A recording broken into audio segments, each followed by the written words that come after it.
Assalamualaikum warahmatullahi wabarakatuh. Alhamdulillahirabbil alamin.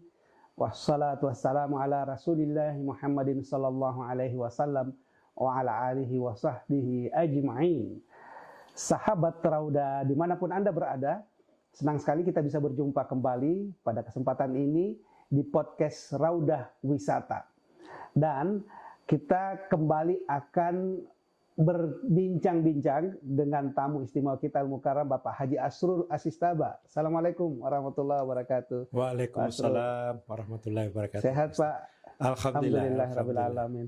Iya, sejak pandemi ini kita sudah 2 tahunan ini nggak sempat lagi mengantar rombongan jamaah. Tapi kami berharap bahwa dengan adanya media sosial, interaksi dan hubungan silaturahim dengan keluarga besar Raudah Wisata bisa tetap terjalin insya Allah. Kalau sahabat Raudah menyaksikan episode-episode sebelumnya, tentu dong sudah mendapatkan banyak sekali pelajaran ataupun dari apa yang disampaikan oleh Pak Asrul sebagai pengalaman yang memberikan inspirasi yang banyak, mungkin bisa menjadi ibrah ataupun pembelajaran bagi kita.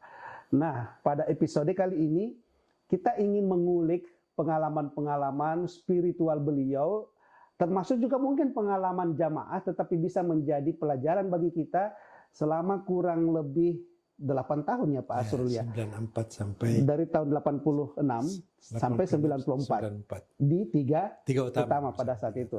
Baik, tidak usah berlama-lama. Silahkan Pak Asrul, mungkin ada nggak pengalaman waktu di 3 utama yang mungkin bisa menjadi sesuatu yang pokoknya tidak bisa terlupakan, ini pengalaman. Begitu berkesannya sebuah perjalanan spiritual ke Tanah Suci Mekah. Baik Pak Ustaz, sebelum itu saya ingin mengajak kita semua untuk sama-sama berdoa. Mudah-mudahan pandemi ini bisa cepat selesai. Amin ya Allah ya Mujib dan kita bisa menyelenggarakan ibadah umroh dan haji seperti yang biasa kita lakukan pada tahun-tahun lalu. Dan sekarang kelihatannya sudah mulai mendekat ke sana. Saya berharap bisa dalam waktu akhir September atau Oktober ini kita sudah mulai. Kemudian terkait dengan pengalaman-pengalaman saya bersama tim, sungguh banyak sebenarnya Pak Ustadz. Dan saya mohon maaf kalau pengalaman ini saya sampaikan berdasarkan apa yang saya ingat saja. Mungkin tidak berurut dari awal sampai berurut ke belakang. Pokoknya apa yang tiba-tiba teringat, anggap aja begitu kan. Memang banyak masalah-masalah yang kita alami selama ini. Tapi saya ingin mengatakan bahwa pengalaman yang paling berharga dari 3 utama selama ini adalah Pak Ande selalu mendahulukan kepentingan jamaah. Jangankan dalam kepentingan operasional dan segala macam, ketika tiba waktu makan pun dan segala macam, maka petugas itu tidak boleh ikut makan di restoran. Ikut ada di restoran, berdiri melayani jamaah. Kalau saya harus jujur mengatakan, prinsip ini yang tidak ada pada saya sekarang, karena saya beranggapan bahwa justru pada waktu makan, jamaah dan petugas itu bisa berinteraksi, bisa bercerita dan bisa menunjukkan keakraban. Dia bisa bercanda dan semakin dekat. Kalau Pak Ande tidak, dia mendahulukan pelayanan pada jamaah. Itu prinsip pertama. Kemudian kedua, memang 3 utama kalau memberi layanan makan, konsumsi luar biasa. Luar biasa, berlebihan. Kadang-kadang saya anggap terlalu berlebihan. Sehingga kadang-kadang saya sendiri mengatakan kenapa. Beliau cuma mengatakan, kita kan melayani orang. Yang sulit bagi kita melayani orang beribadah, kalau mereka terlalu banyak komplain. Oleh karena itu, kasih makan. Karena kalau dia makan, di luar dia ibadah, dia akan ngantuk, dia tidur. Dengan demikian tidak banyak. Itu juga salah satu pelajaran. Dan memang perlu orang beribadah fisik. Haji adalah ibadah secara fisik. Jadi makan, minum itulah sesuatu yang mutlak diperlukan di samping kegiatan ibadah itu sendiri yang diatur oleh para ustadz dan segala macam. Nah itu antara lain. Cerita dulu yang terkait dengan saya. Baik. Saya tidak tahu pada tahun berapa, saya sudah lupa. Ada satu masa saya bersama almarhumah pergi masuk ke masjid sembahyang dohor. Di sana kalau sembahyang kadang-kadang laki perempuan pada sebelum waktu sholat masih bisa duduk-duduk berdampingan, kan tidak ada sholat. Nah ketika itu menunggu waktu sholat, kita lagi duduk berdampingan menghadap Ka'bah, karena orang mengatakan melihat Ka'bah itu mendapat pahala sampai 60 kali kan. Jadi oleh karena itu memang selalu saya biasakan diri kalau masuk ke haram cari tempat di mana kita bisa melihat Ka'bah. Iya. Karena melihat Ka'bah saja sudah mendapatkan pahala gitu. Masya Allah. Tentu ini jamaah juga perlu Iya. lihat, dan saya bisa mengatakan tidak semua jamaah merasakan yang seperti itu. Betul. Oleh karena itu kepada jamaah pertama saya juga mengatakan kalau di sana berusahalah mencari tempat di mana kita bisa melihat Ka'bah secara baik. Satu waktu saya masuk ke masjid bersama-sama dan saya duduk bersama. Tiba-tiba saya tidak pernah mengalami hal yang seperti itu sekarang. Tiba-tiba ada orang yang seperti ngesot, terseok-seok jalan. Mungkin tidak bisa jalan dengan kakinya, dia ngesot gitu. Pincang mungkin ya. Iya, pincang mungkin sehingga dia sambil itu jalan. Dia seret badannya dan dia berhenti depan kita. Iya. Saya lihat gitu. Nah, ketika lihat itu perasaan saya tiba-tiba ada keinginan untuk memberikan. Dan kemudian karena keinginan itu saya terus pegang dompet saya gitu. Ketika saya pegang dompet, baru saya teringat bahwa di dalam dompet saya hanya ada 2 lembar uang $100 gitu. Jadi ada uang $200. Padahal ini kasihan sudah nunggu ya. Sudah nunggu. Padahal saya sudah punya niat mau kasih. Iya, Tiba-tiba mundur saya dari niat itu. Mundur, jadi tidak jadi saya kasih, Pak Ustadz. Iya. Tidak jadi saya kasih. Tidak ada pikiran apa-apa. Saya anggap wajar-wajar aja. Iya. Mau memberikan sedekah sampai $100 gitu loh. Kan tidak lazim dan rasanya juga mungkin berlebihan kalau menurut pandangan saya. Dan kita sholat. Selesai duhur saya bilang sama almarhumah, kita tawaf sunnah dulu. Tawaf sunnah matahari, dan memang saya sering ada kenikmatan lain kalau kita tawaf di tengah-tengah matahari. Ya. Keringat yang keluar itu sepertinya suatu keberkahan. Apa ya namanya? Perjuangan. Sama dengan seperti kita mandi, apa rasanya itu keringat. Jadi berjuang tawaf dengan berkeringat juga punya nikmat tersendiri. Jadi saya ajak almarhumah, ayo kita tawaf. Di salah satu putaran saya teringat bahwa tadi saya memberikan uang, ada ketakutan. Saya coba-coba sentuh tanpa diketahui almarhum, saya sentuh kantong saya belakang. Saya pikir, oh alhamdulillah ada dompet itu. Artinya tidak ada. Saya khawatir kalau ada apa-apa, kalau saya mau kasih tidak jadi saya kasih. Saya sentuh, oh ada dompet itu, ya kita tawaf. Saya tidak tahu putaran ke-6 atau putaran ke-7. Mungkin putaran ke-6, karena saya masih sempat tawaf sambil satu putaran itu, doa saya hanya menyangkut dompet itu. Pada putaran ke-6 saya raba kantong saya, ternyata subhanallah, sudah tidak ada dompet dalam kantong saya. Istri almarhum tanya, kenapa dompet hilang? Tidak tahu bagaimana, padahal dia selalu ada di belakang saya kan. Mestinya dia bisa tahu kalau ngambil itu, kalau ada yang ngambil, tapi hilang. Dia juga kaget. Tapi ketika itu selalu seperti pengalaman saya haji pertama, tawaf tidak boleh kita tunda gitu loh. Saya bilang, sudah kita selesaikan tawaf. Nah, mulai saat saya rasakan dompet itu tidak ada, saya tahu saya berdoa. Hati saya berdoa hitam putih, ya Allah dompet itu hilang. Kalau dompet itu harus hilang karena uang, biarlah uang itu hilang. Tapi di dalam situ ada kartu kredit saya, ada SIM, ada KTP dan segala macam di dalam dompet itu. Saya cuma butuh dompet saya itu kembali. Itu satu putaran doa saya itu. Bahasa subuh di samping tasbih dan segala macam, itu yang selalu saya minta. Maaf nih Pak Asrul, apa tidak ada muncul dalam benak itu bahwa ini jangan-jangan karena tadi berniat mau memberi, tapi tidak jadi. Itu otomatis.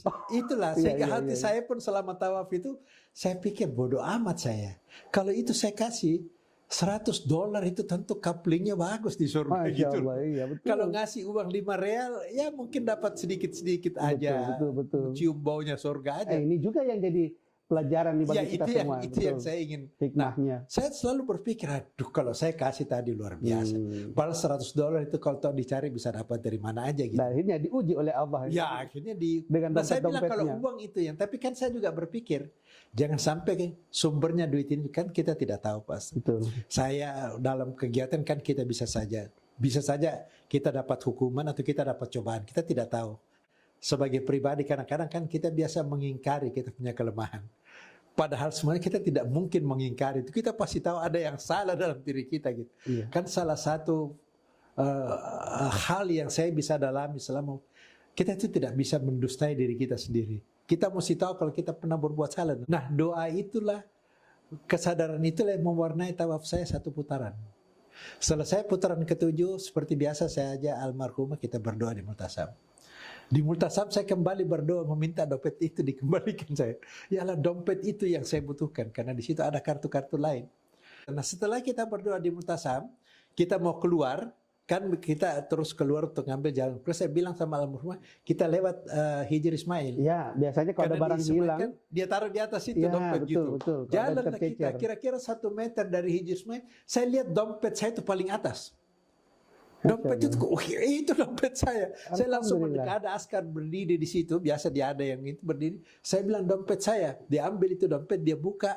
Dia bilang, dia bukan, dia bilang maafi fulus. Saya bilang fulus maafi muskilah. Itu dompet saya dapat kembali. Luar biasa saya bilang. Saya bilang almarhumah, doa saya minta dompet kembali. Doa Pak Asrul sih, mestinya Pak Asrul berdoa kepada Allah, ya Allah, kalau dompetnya kembali, uangnya lebih banyak, bertambah. Itu, Tapi Allah menjawab, itu ya, jadi bukan cerita main. panjang saya dalam Subhanallah. saya bilang. Nah, oleh karena itu ada hal-hal kecil yang biasa terjadi selama. Pernah juga satu waktu saya mau cukur, ada uang 50 real untuk setelah tawaf itu mau cukur, biasa potong rambut dan segala. Biasanya cuma 10 rial kan bayarnya. Nah, ketika kena uang 1 lembar 50 real di jalan itu ada pengemis. Saya bilang, loh ini kan saya mau pakai cukur. Iya. Saya nggak kasih gitu loh. Sampai di tukang cukur tidak ada itu uang. Waduh. Saya bilang kemana? Tapi saya tidak tahu. Tidak ada hal yang istimewa di situ. Sejak saat itu kalau saya manasik, saya selalu sampaikan jamaah. Kapan-kapan Bapak Ibu masuk ke Masjid Haram, siapkanlah uang-uang yang memang disiapkan untuk berbagi. Bagi aja. Jadi siapkanlah selalu. Makanya saya sering menyiapkan uang-uang kecil kalau ada jamaah yang mau tukar, ditukar. Ya.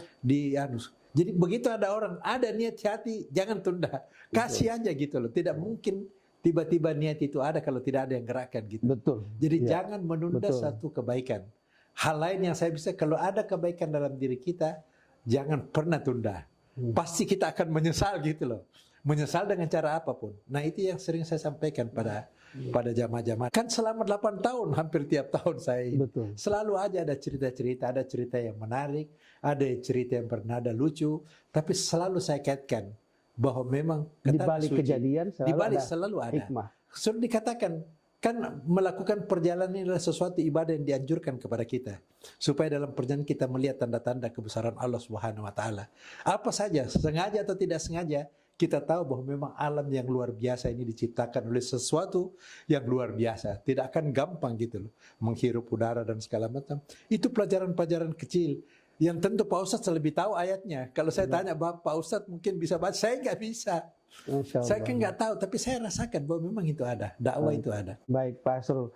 Jadi satu hal yang barangkali sangat menarik untuk kita jadikan sebagai pelajaran pada perbincangan kali ini adalah bahwa jangan pernah menunda-menunda kebaikan yang pernah terbetik di hati kita. Dan setiap sesuatu yang kita lakukan, yakinlah selalu ada hikmah di balik itu. Di dalam surah Al-An'am ayat 59 Allah berfirman, ada sepenggal ayat Allah menyatakan wa ma tasqutu min waraqatin illa ya'lamuha, bahwa tidak sehelai daun pun yang jatuh, yang gugur kecuali atas izin dan kehendak Allah. Semua kejadian sungguh adalah settingan indah Allah, termasuk juga ketika ada niat kebaikan yang terbetik dalam hati kita.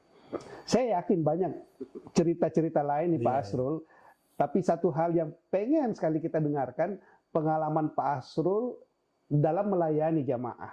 Mungkin ada juga pengalaman seperti itu, tapi nanti di episode berikutnya Pak Asrul, supaya kita tetap bisa menyapa sahabat Raudah dan para pemirsa di kesempatan-kesempatan berikutnya.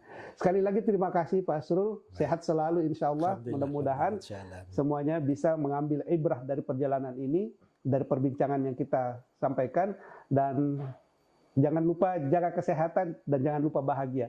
Hadanallahu wa iyyakum ajmain wa alaikum. Assalamualaikum warahmatullahi wabarakatuh. Sampai berjumpa.